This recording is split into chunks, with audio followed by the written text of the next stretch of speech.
Hey everyone, it's Tara. Welcome back to my channel. Today I am here to film my April/Owls Readathon wrap up. I read 7 books this month. Only 6 of them counted towards my Owls Readathon though. So the first book that I finished on April 1st. It was a carryover from March, but with the Owls Readathon, you had to start and finish every book within the month of April. So the book that I chose to kind of tide me over was Wine and Punishment by Sarah Fox. This is a new cozy mystery series. The series is going to be a literary pub mystery. This book just came out this year. I saw it at Barnes & Noble and thought it was cute because it has a wine theme. And I love wine. I'm drinking a Valpolicella, by the way. I bought it because I liked the bottle. It has like this etching. I don't know what this is called, but it's a really cool bottle. And so I was like, I'm gonna get this wine because the bottle's cool, even though I'm gonna recycle it. Anyways, I love wine. I saw a wine-themed cozy mystery and just had to buy it. I loved this book for what it is. It's not going to be the next Great Gatsby or work of like great literary merit. It's a pretty basic cozy mystery, but cozy mysteries are so just fun for me to read. So I gave it 3.5 stars. This follows Sadie. She has just moved from Boston to Shady Creek, Vermont. She's just lost her job. Broke up with her boyfriend. She moves to Vermont where her aunt lives, ends up buying the local pub. She revamps it, gives it a literary vibe. She's hosting book clubs and has book-themed drinks on the menu. Then one day, her ex-boyfriend Eric shows up and is trying to talk to her. She doesn't want anything to do with him. She doesn't want to see him. She avoids him. The next morning, she discovers... Does she discover? Anyways, Eric turns up dead on the property line between her pub and her neighbor who owns a brewery, his property. And so her and her neighbor Grayson are trying to figure out what happened. I think the plot is very similar to most cozy mysteries that I have read. But it's still enjoyable, and it was just a fun, quick read. And I'll probably read more books in this series as they come out. Because why not, right? So this was a 3.5 star read for me. So once I finished that, it was April 1st, so I could officially start the Owls Readathon. I picked up my History of Magic book, which was Nelson DeMille's The Gold Coast. I also gave this one 3.5 stars, and it's not that I didn't enjoy it. I might bump this up to 3.75 stars. Maybe 3.5 stars is too harsh, especially for an author that I really enjoy. But I've read a fair amount of Nelson DeMille, and this one was less action-packed than other books of his that I have read. Which does not mean it's not good.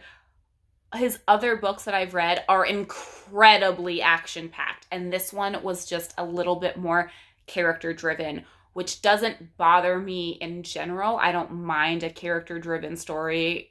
It's just not what I expect from Nelson DeMille, so I think that's why I didn't enjoy it as much as I've enjoyed some of his other books. The Gold Coast follows John Sutter and his wife Susan. They live in Long Island. John Sutter is a lawyer. Susan, I don't think she has a career. She is basically an heiress. She grew up in a very wealthy family. They gifted her the estate that they live on, that she grew up in, and she has her own money. John Sutter doesn't do too shabby for himself. He's a lawyer that makes a decent living, but he didn't grow up with money.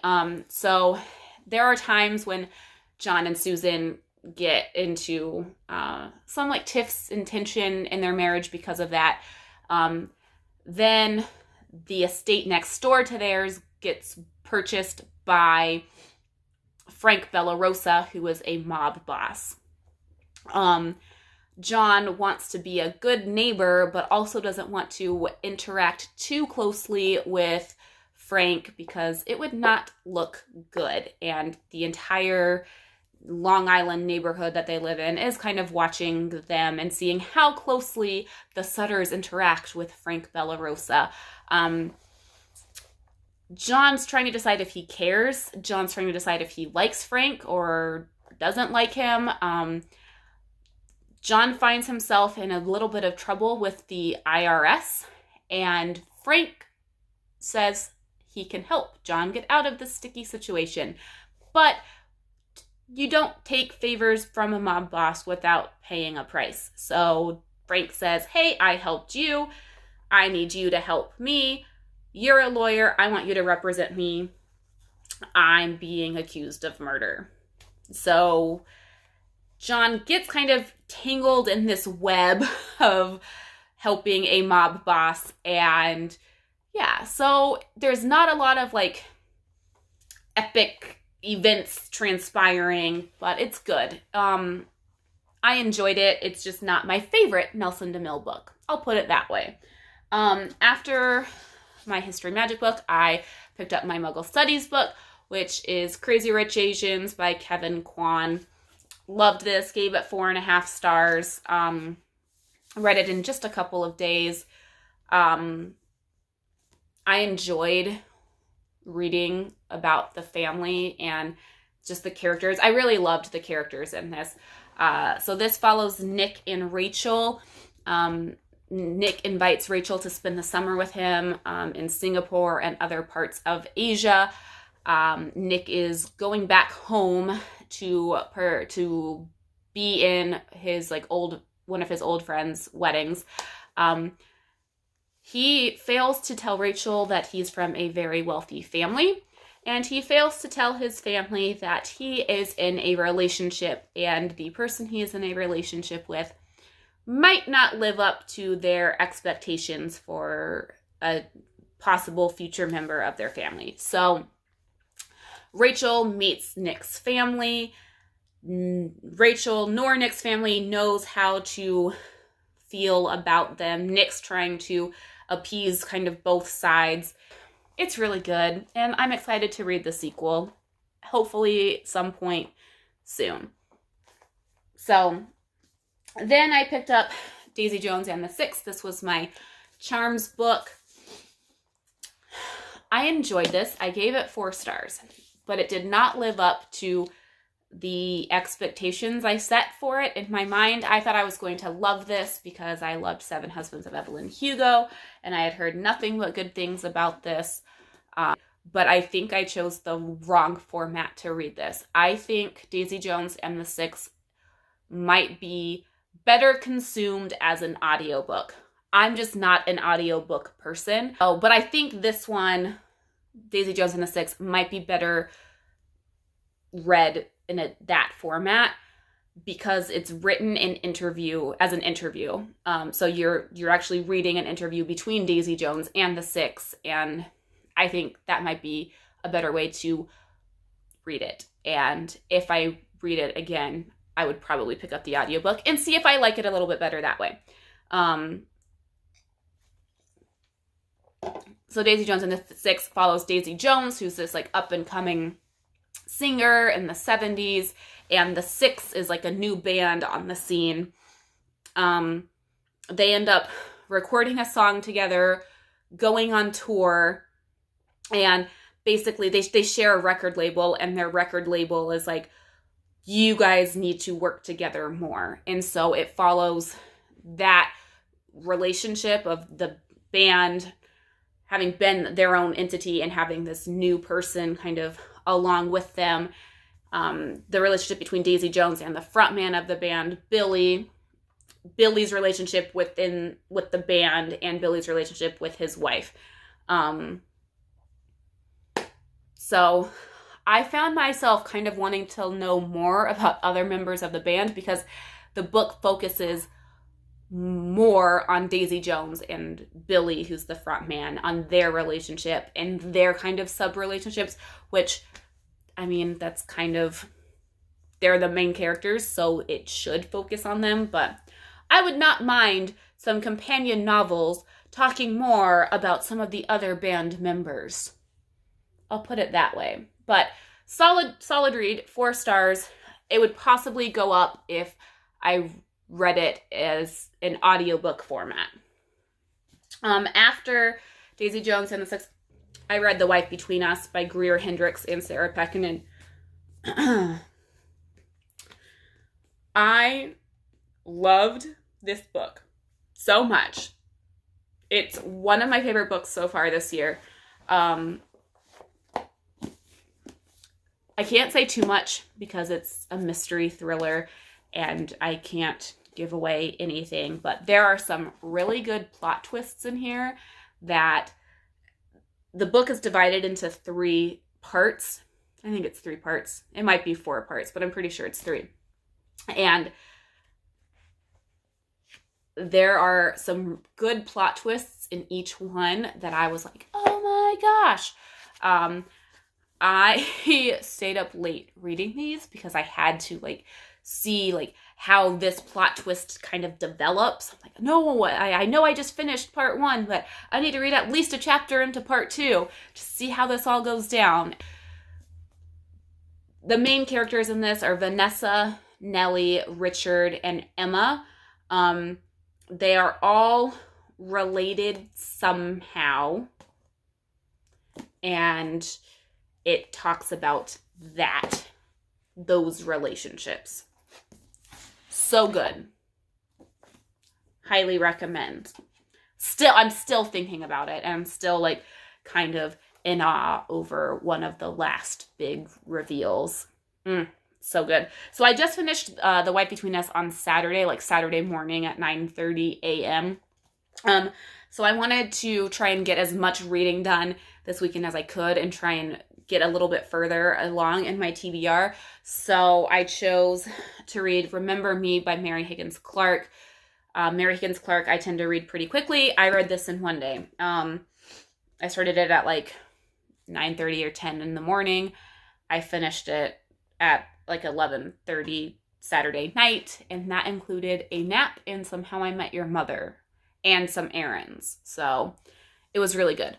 Remember Me follows Menley and Adam Nichols. They are renting a house on Cape Cod for the summer. They've just recently gone through a tragedy, and they're kind of using the summer as a chance to possibly rebuild their marriage. They rent the house from Adam's friend, Elaine. She's a real estate agent who recommends this house to them after another house that they were going to rent kind of falls through. The house that they end up renting, the Remember house, is this old sea captain's home. It's been around for ages. Elaine was possibly going to sell this house to this couple, Vivian and Scott, but then Vivian ends up in a tragic scuba diving accident and ends up passing away.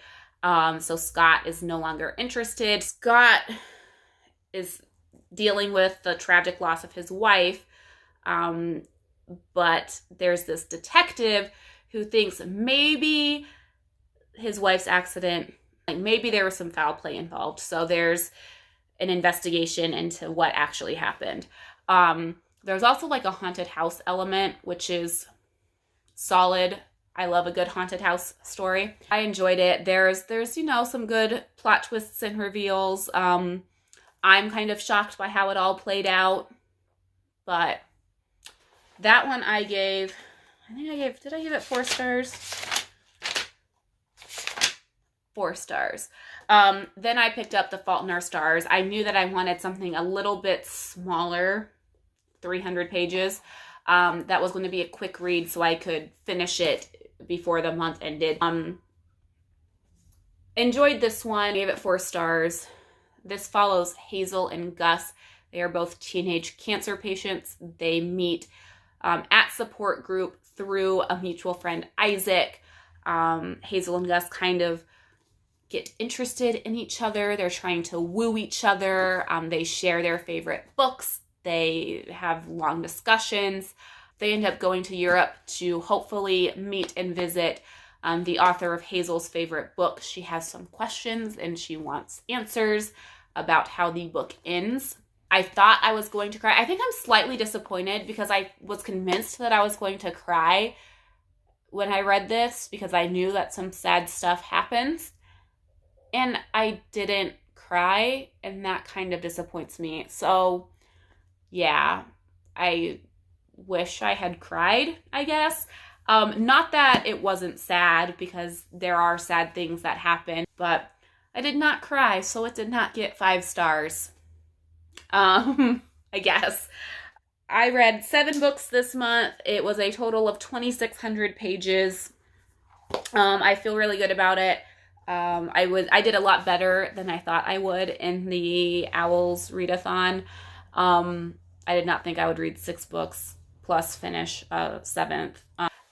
Anyways, that's all for now. Until next time, happy reading. Bye!